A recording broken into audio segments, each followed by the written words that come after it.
Hi, I'm Liam McBride. I'm in 11th grade, and I'm taking the place of a sick member of the Gender Sexuality Alliance. The Me Too movement has brought to the national spotlight issues of sexual harassment, assault, and abuse of power that all too frequently occur in our country, including an incident at JFK just last year that led to a student-organized protest. What changes can the legislature make to ensure that all citizens are educated, safe, and protected, whether in schools, workspaces, or the Senate chambers?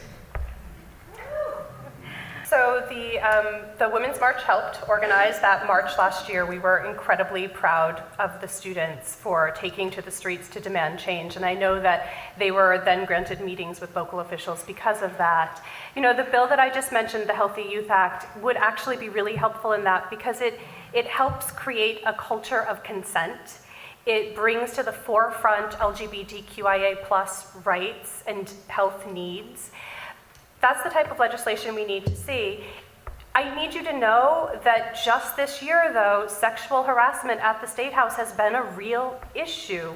There was a representative who talked about the non-disclosure agreements that had been put in place after she had experienced sexual harassment in the workplace. So it's a part of our society that we're going to need to start to stamp out with young children by starting to teach consent there. We are not going to solve this only through legislating. We're going to solve sexual harassment and assault through mindset changes really early on. This is about changing a culture that, you know, has been with us forever. This is the patriarchy. So. And we need to elect more women to stop that.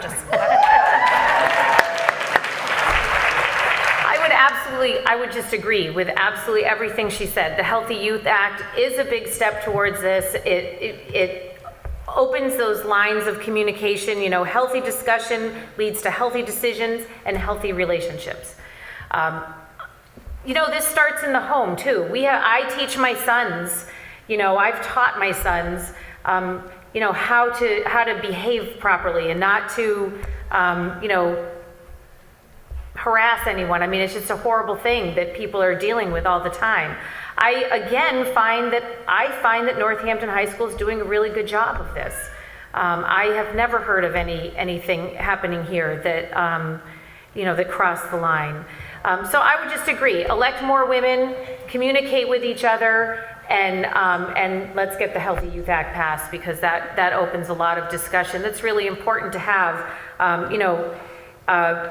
Being comfortable with your body and your sexuality is probably the most empowering thing that we can do for young people, and it has a lot of benefits.